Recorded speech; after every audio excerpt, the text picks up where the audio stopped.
প্রিয়জনের সাথে ঈদ উদযাপনে গ্রামের বাড়িতে ফিরতে শুরু করেছে ঘরমুখো মানুষ। ভোগান্তি কমাতে ভোলার লঞ্চগুলোতে নিরাপত্তায় প্রশাসনের টহল জোরদার। বিস্তারিত জানাতে যুক্ত হচ্ছেন ভোলা প্রতিনিধি মোহাম্মদ মঞ্জুর আলম।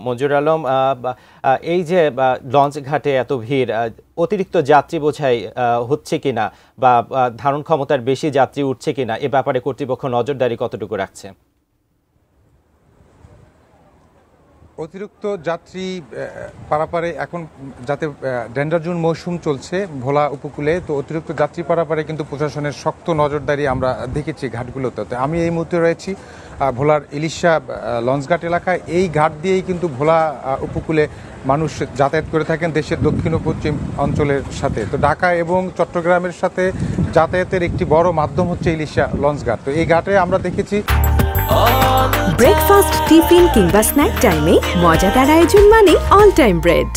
ইতিমধ্যেই প্রশাসন ব্যাপক প্রস্তুতি সম্পূর্ণ করেছেন যাতে এই ঘাটে হয়রানি থেকে রক্ষা পেতে পারে ঘরমুখী যাত্রী যারা আসবেন ভোলায়, এবং প্রশাসনের পক্ষ থেকে সকল ধরনের যাতে কোনো রকম অপ্রীতিকর ঘটনা এই ঘাটে না ঘটে সেটিও কিন্তু তারা দেখভাল করবেন।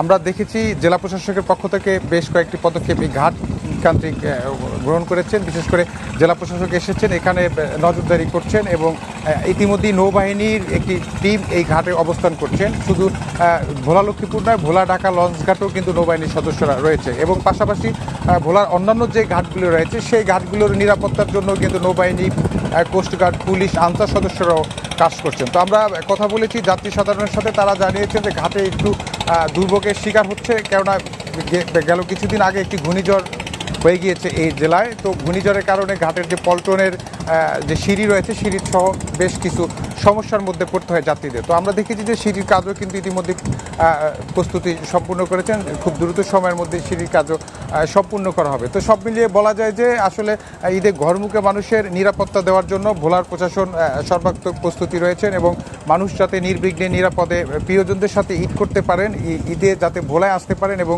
আবার ভোলা থেকে সুন্দরভাবে নিজ কর্মস্থলে যেতে পারেন, সেই বিষয়টি প্রশাসনের পক্ষ থেকে নজরদারি আছে। তো আমার কাছে এই ছিল ভোলা থেকে ঈদে ঘরে ফেরা মানুষ নিয়ে সর্বশেষ